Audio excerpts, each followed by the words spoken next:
This is ESPNcricinfo. Srinath, Sripath here. Before we start today, a couple of updates from us at ESPNcricinfo. The Vitality T20 Blast in England gets underway this week, and there's a host of episodes coming your way throughout the tournament, hosted by Dan Norcross of Test Match Sofa fame, who's now with BBC's Test Match Special, and he's among the most recognisable voices in the English game.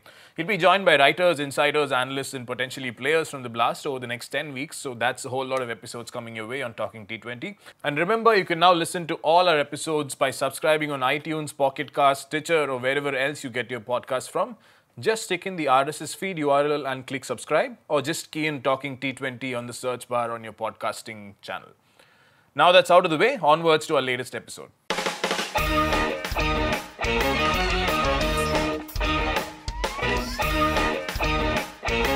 What does it take to run a global sporting franchise all year round, and how do think tanks spend the best part of the year trying to build the perfect T20 side?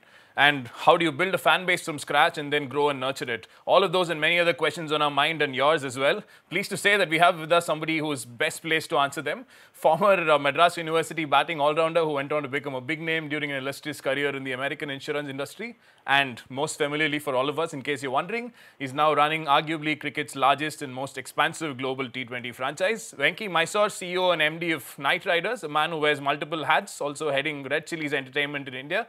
Pleased to have you on Talking T20. Thank you very much. Pleased to be here.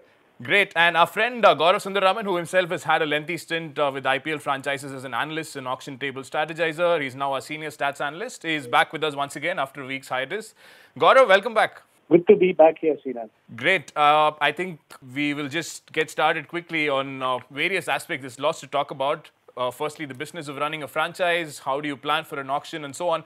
Venky, I'll start with you. We're more than a month since the IPL ended for the 2018 season, and unlike pretty much everyone else in the field, you have another tournament coming up, the Caribbean Premier League with Trinbago Knight Riders.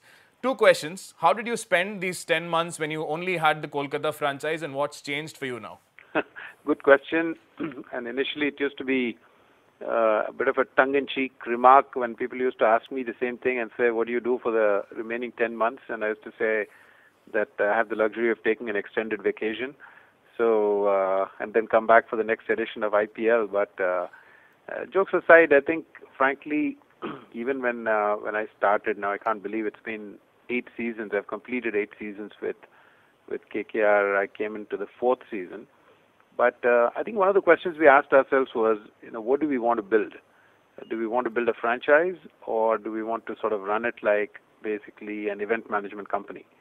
Because what I mean by that is when you run it like an event, everything is focused on the event, which is the IPL. And so you cobble teams together and they come together and we put the show on, and after that everyone disperses and goes their way. But when you build a franchise, what you're thinking about is, how do I build my brand? How do I build my fan base? And how do I grow this into a business that I can somehow keep active and create marketing and activation programs that can be relevant and appropriate around the year, which can contribute to the growth of the brand as well as the growth of the fan base. So we spent a lot of time doing those types of things before we got into acquiring other assets, Srinath, like you put it, about Trinbago Knight Riders and all that. But so we invested a lot of time and resources to create a team and an infrastructure that would allow us to effectively build a franchise. Gaurav, it's something that we keep discussing. We keep talking about how there's a lot of interest for the IPL over those 2-3 months, the preview weeks and the weeks after it. But it's really interesting, isn't it, to hear how you build a brand from scratch typically. I mean, it's a new tournament, and how a franchise has a 365-day strategy. You had a couple of questions for Venky on this front. Yeah, Venky, you've been played a big role in KKR's growth, and one thing you used to always say is fans are the most important element for brand KKR. I've actually worked with a couple of franchises, and one challenge all of them seem to have is, how do you plan a 365-day strategy? A lot of interest is there, maybe with the auction time, and then maybe April, May, and leading up to the IPL. But say June to December, how do you keep the fans engaged, and do you have any activities planned during this time? Well, and you're right. I mean, that's one of the bigger challenges for a franchise, given that there is a compact time frame within which the tournament occurs. But the way we sort of addressed this was to sort of look at activities that would be meaningful to our quote-unquote fans. And I say quote-unquote because I'll come back to our own definition of a fan and a spectator or someone who's coming there to get entertained. But nevertheless, I think the idea was to sort of keep the brand alive, and multiple ways. One is through associations that we have with other brands who are our sponsors. We have brainstormed and we continue to do that, and we create activities. For example, if you look at the group of brands that who associate with us as KKR, quite a few of them very consciously we have gone after Kolkata-based brands, and there are lots of activities that we create there. For example, one of them being Durga Puja. So during that time, we do a lot of activity with the brands to continue the activation of what was started during IPL, and before it sort of tapers off, there's a new campaign that they start, and we are part of it. Our players have been very cooperative, within reason in terms of given their commitments. So we go out there, we work through that. The ABP Group, for example, is another partner. We have a lot of interesting campaigns that run with them, using the KKR ABP association, or a KKR and a Greenply association, or a KKR and a Lux Cozy association, etc. These are all Kolkata-based brands. We work through them. And what we also do is we're big on content, creation of that. Because end of the day, that's something that it's been proven over and over again that fans are very interested in the freshness, in how topical content can be. So, we've created a content vertical where we have a content head who is constantly ideating and coming up with interesting concepts and ideas and ways in which the fans can engage. And there are gratification also that we build in for that. And so when you're continuously doing some of these things and someone is waking up every day thinking about ways in which we can keep the brand alive, it tends to happen. Of course, over the last 3, 4, 5 years, it's been helpful to us that we have also acquired another asset, which is, as Srinath alluded earlier, TKR, or Trinbago Knight Riders as we call it, in the CPL. So that creates another window. That happens in August, September. And last year, as you might recall, we had also acquired a franchise in South Africa in the league to be launched. I mean, they've run into some teething issues, and I think they're trying to sort it out. But we had acquired the Cape Town franchise, so had that tournament kicked off last year, that would have happened in November, December. So you can see the idea behind it on how we can progress from one to the other, and in a time frame that actually matches. So you run IPL in April, May, then you run CPL in August, September, then you go to the Global League in November, December, and who knows, we might acquire one more asset sometime in Jan, Feb type, and then it just sort of becomes a full 360 activity with everything else that I was mentioning. Yeah, the future itself is particularly interesting, and it's a fairly novel concept in cricket. Franchises really haven't expanded outside their main markets or their home markets. Couple of questions on Trinbago and in general the expansion strategy. These are all fairly different markets. We're talking the Caribbean, we're talking the US, and we're talking South Africa. India and these markets are completely different. So what was the plan behind acquiring these franchises? Is it just to build a stickiness for the Knight Riders brand, or is it just to engage with fans from around the globe? What's the thought process that you had while going about this? See, I think the bigger vision that I'd sort of shared with our owners who were completely aligned to it was the idea of expanding our brand and expanding our fan base in various different parts of the world. So much so that without overstretching it, one could say that we have truly become a global type of a franchise. Having said that, my interest was to sort of see whether I could continue to interest or at least attract the brands that are associated with us for KKR and IPL. Can the same brands be associated with us in other leagues, like in the CPL or in Global League or wherever else we go? So much so the pitch was to the Indian brands to basically say, listen, I mean, wherever there is a Knight Rider jersey being worn by whoever plays for any Knight Rider franchise, I'd like to see your brand in the front of the jersey. So that helps in terms of activation. Now, the standard response always was, well, that's great, we're happy to do that, but we are not in that market. Nokia may not be selling in the Caribbean market, for example. And so on and so forth. We do play a couple of games during CPL in the US. Now, is that a market that we are targeting? Frankly, the market that I was targeting, and I was trying to create another window for them, was really the Indian market. To say, listen, it's not about the market where we are going to be playing. It's actually about the viewership that we will generate for that particular content and that particular league through the broadcaster and through the streaming partner that will happen back in India. So my intent was really to say, I want to create one more window. Maybe I want to create two more windows or three more windows over and above what IPL offers you, for you to be able to activate and maintain continuity in the kind of marketing and activation programs that you have. And so that was really the pitch. So I said, I want to see how we can increase Indian viewership of CPL, for example. And to give you a quick metric, this was shared by the broadcaster. I mean, we have been there. This will be our fourth year going in. So we went in 2015. So just before we went in, the Indian viewership of CPL was about 22 million on television. But last year, after 3 years of our association there, that number has gone in excess of 100 million. So there's a five-fold increase. And the broadcaster was very happy to, at that time, it has all along been Sony, and they were very happy to associate with us because they felt that they had a hook to make it relevant for the Indian market. I mean, in the absence of Indian players playing in outside leagues, it is a challenge for them to say, how do I make it relevant for Indian audiences? And because we as KKR, or call it Knight Riders, the mother brand, were involved, they sort of saw it as an opportunity to create hooks. And we also socialized the league and the program quite extensively because of our following here. I mean, all our platforms put together, social media, we are in excess of perhaps 25 million.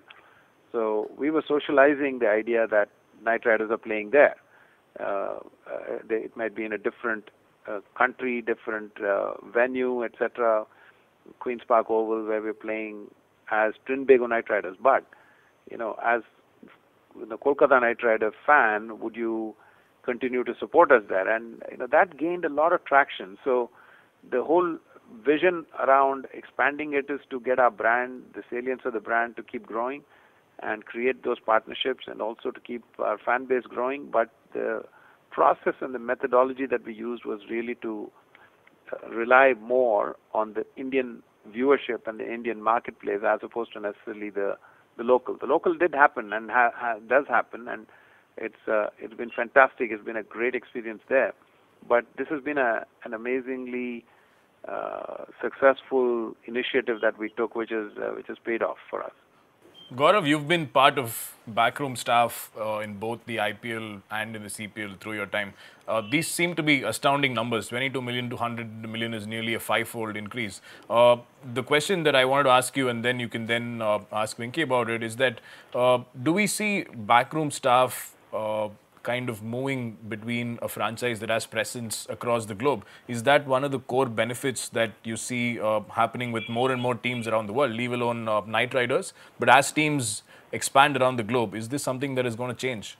Yes, definitely. And continuity helps. And we've seen that even with teams. We've seen that with support staff. We've seen that with franchises across leagues, that sometimes continuity, having the same set of people, everybody's comfortable, the business operations become easier, even performance on the field becomes a lot easy. So yes, I see that happening. In fact, like you mentioned, apart from KKR, yes, we saw Delhi trying their luck at Global T20, but we've not seen the other franchises do this yet. And in fact, it's very surprising that not many have gone the way Venky has gone. So I wouldn't be surprised if we see a change slowly with so many leagues coming up and England opening up there league in 2020.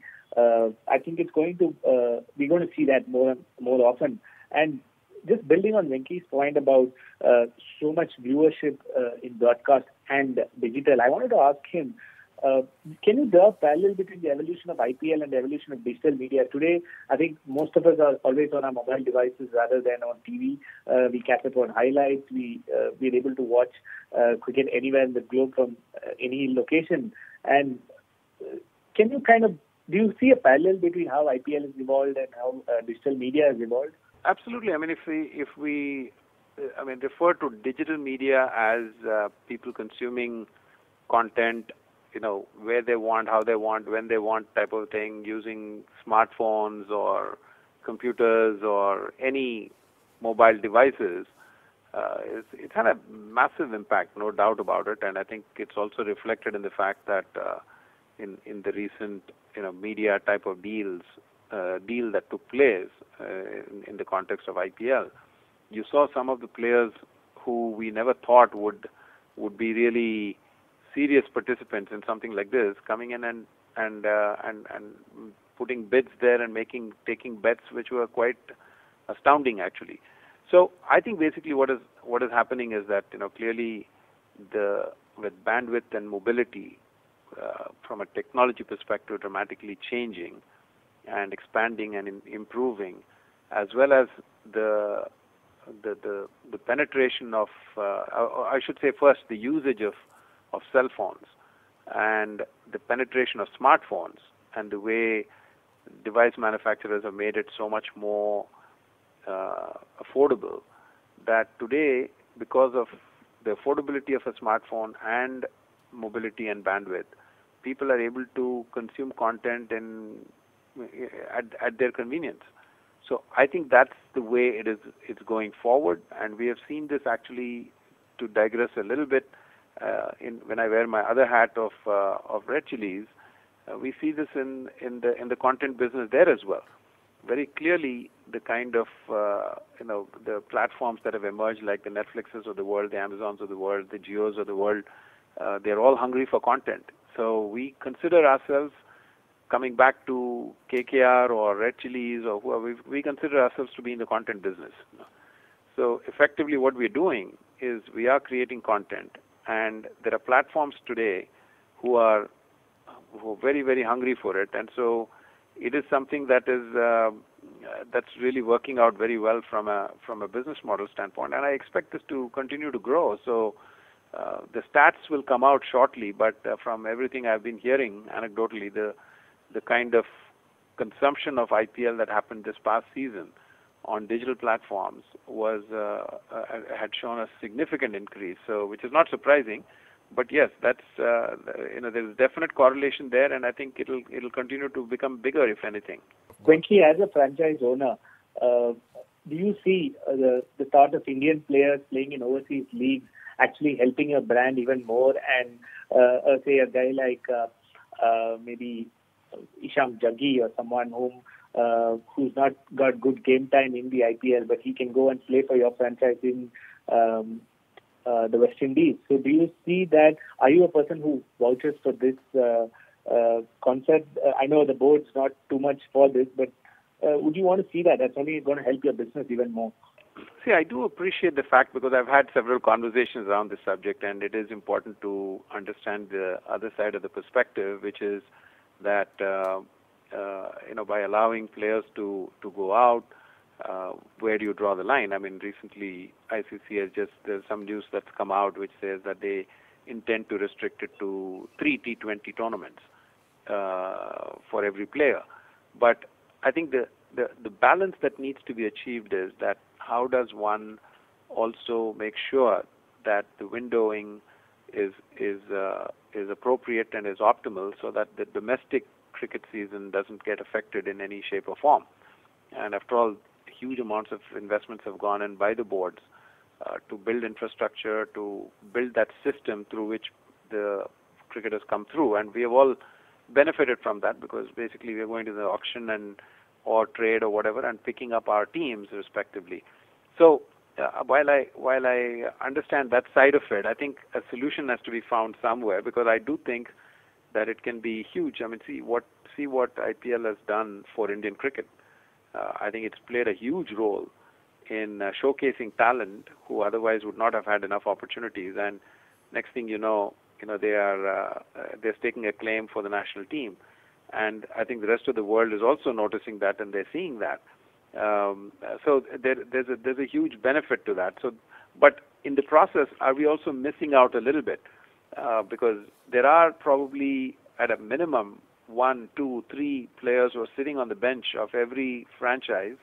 8 franchises times, let's say 3, there must be at least 20 to 25 players who are sitting who are capable of doing very well, and if they were given an opportunity, but obviously they're not getting enough chances. So if those types of players are allowed, emerging players or people who we think have immense potential to go out and play, they might play one tournament there, and suddenly you discover someone and say, wow, I mean, and that's that'll benefit Indian cricket in the short and medium and the long run. So I'm definitely someone who advocates that. I think I do understand the challenges of doing it.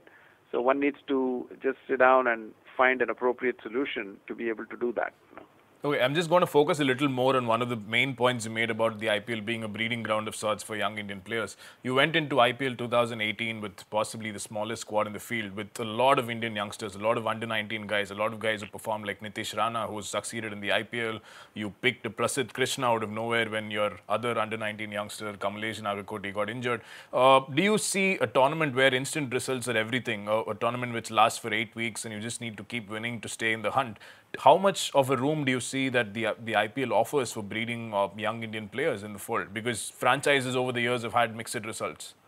See, I think it is a lot of the onus is on the franchises to come up with creative ways by which we can continue to develop our players. And we hope to be announcing something as an interesting initiative that we are starting, which is designed to help our players to improve their skills and improve their fitness, and create a structure around the year where they can actually take advantage of the resources and the facilities that we would offer as KKR or as Knight Riders. So I think there is an opportunity there. I mean, IPL is by itself is not restricting any of us from doing that type of thing. And when you think of the broader organization like IPL and BCCI, I mean, obviously they have their domestic structures, their state associations, and all the infrastructure that's created around it, and the ecosystem of cricket, which produces the players. But from our perspective, specific to T20, the type of skills that we want, and we have players now who are contracted for a minimum period of 3 years. So how do we ensure that we're just not reassembling 1 week before the next season starts and then trying to figure out how everyone is done? I mean, obviously everyone keeps track of what their players are doing, but proactively, what can we do to help our players improve as cricketers? So those are opportunities that each franchise has, and we are moving in a certain direction with that, which is consistent with some of our longer-term franchise model type of a goal, and we're quite optimistic that that'll produce good results for us, because if each cricketer we are able to help them in some shape or form to improve by 5%, and I'm just picking a number there, but when they come back for the next season, then the connectedness to the franchise also is strong, because they see that we're doing things to help them in the off season, but at the same time, hopefully they come back as better cricketers. So absolutely, I think that has to be an integral part of how we build our franchise. Yeah, you spoke about continuity and bringing in the right kind of talent. I think you've been able to manage it successfully over the 7-8 years you've been part of. Gaurav, again, as somebody who's sat on auction tables as part of a franchise, you've been with RCB, I think, in 2015, if I'm not wrong. This sort of strategy, the continuity and the constant sets of values that they have in terms of not overspending on players, in terms of getting in the adequate number of young players and breeding them and giving them opportunities to grow. This kind of varies across franchises, isn't it? It's very difficult to keep it constant over a long period of time like KKR have. Yes, it's a very interesting conundrum actually. If you see, different franchises work differently. There's some franchises who go for the youngsters. There's some franchises who think for a particular year. If you saw CSK this year, they've actually picked a team which can maybe perform only in 2018, and they have done it exceptionally well. But there are different strategies, Venky. I'm sure you're the best person to comment on that. So for a team like KKR, this year you went heavily on Chris Lynn, Mitchell Stark. You had 4-5 really strong overseas players whom you maybe put all your eggs on, and they all came out with flying colors. Yes, Mitchell Stark didn't play, but his presence would have just made your team even more deadly. But so during an auction scenario, when do you stop bidding? When do you decide that yes, Lynn is not worth more than say 9 or 10 crores? So let's look at the next possible option. Or how do you cover up Russell's absence? Do you pick 2 players which are equivalent to Russell, or do you just pick another all-rounder who you think can fill his shoes? So it's challenging, isn't it? Because just the randomness of the auction and the limitation of the salary cap, one has to sort of really. I mean, when I first came in, I started asking people, how would you go about it? And I was trying to formulate my own thoughts, but I think there's a larger picture that we have always tried to fall back on. One is to say, what's the culture of the franchise? And the team has to reflect that. And so what are we trying to do? So the first thing we said to ourselves was, it's all about Team KKR. So the first philosophy, and you put the stake in the ground and say the team is bigger than any individual, and therefore it's all about Team KKR. And just the nature of IPL and the regulation says that every 3 years there's a big auction. So in theory, you could be changing your team substantially every 3 years. The percentages vary based on retention rules and all that. So, if it is sort of linked to 1 player, 2 player, 3 players, and the brand and the visibility of it and the fan following and all that, if it becomes very dependent on a handful of players, then you are in some potential trouble there if you can't get those players back. So first thing we said was it's all about Team KKR. So the brand, today if you see, I think people will find it hard to say, okay, who's my superstar in the team? So we said, we really didn't go after superstars, if you will. So we really said, okay, that's the philosophy of the team. The team comes first. But now when we assemble the team, we said what we really have to do is to identify. Sat with the think tank and the coaching staff, and I always get involved with strategy and facilitating that. And I said, listen, if we're building a team, can we build teams only with skills and not with names of players? So what are the skill sets that you need, keeping in mind conditions, keeping in mind the combination that you want to put together? So what sort of skills are you looking for? And when you look at those types of skills, what you realize is that for certain types of skills, you may have many options. For certain types of skills, you'll have limited options. So your entire money management and your salary cap management sort of, you dovetail that to that strategy and say wherever you feel that you can get those types of skills, one way or the other, then you're not trying to spend too much money on that type of player. So that can only happen when you say, I'm not going by a name, I'm only going specific to skills. So that's been sort of our outlook, and fortunately it has worked for us so far. In the 2011 auction, 2014 auction, 2018 auction just concluded, we've followed the same strategy and philosophy, and I must say that if results are to go by, I think the strategy has been vindicated. Yeah, absolutely. I think which brings us nicely to the point of scouting networks, because you spoke about non-superstar skill sets. I think one of the most transformative buys for KKR, if I may call that, is that of Sunil Narayan back in 2011-12 when he was virtually unknown to the world. What's the story behind getting those sorts of players who are not really known to Indian audiences or haven't really shown at the international level, but you kind of placing a bet on them and then reaping rewards later on? Yeah, I think, there are several passionate people within the system. Our analyst, Srikanth, being one of them, our coaches, and we have scouts practically everywhere in the domestic circuit, like all teams do, overseas, here, and everything else.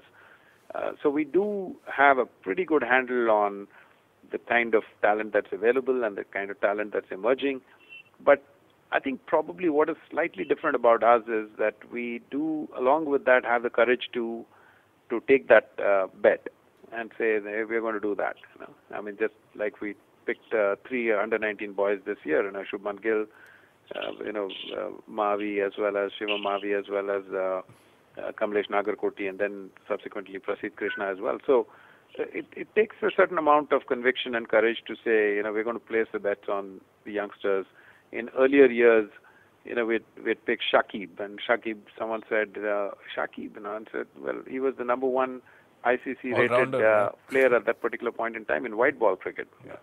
And he came and did a fantastic job for us. In his last year, he did a really good job for Sunrisers as well. We had picked someone like Ryan Tendeshkada, and commentators had difficulty pronouncing his name also. But we had tracked him down, and he was one of the very promising, and he was always very, very effective with the bat and gave you a little bit with the ball, was an outstanding fielder, terrific team man. And we didn't have to spend too much to get these types of players and talent. And when it comes off, you look good. If it doesn't, and then you sort of, take it on your chin, move on, and do some fine tuning and continue. So I would say that those are the things that have actually helped us in assembling teams that have performed. And every year you start off by saying that the goal is to make the playoffs, and we've been fortunate that we've practically done it every year. So, and then if you're lucky enough, you move on and you win championships, and we were fortunate to do that twice here.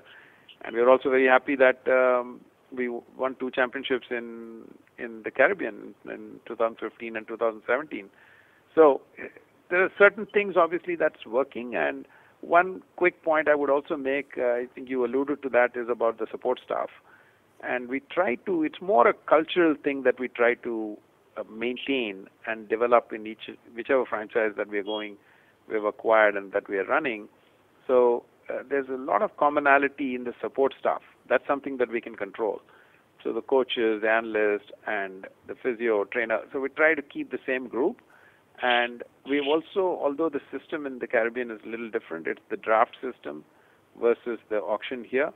But still we have, at least at every season, we have had 3, perhaps 4 players who are common to both KKR and TKR.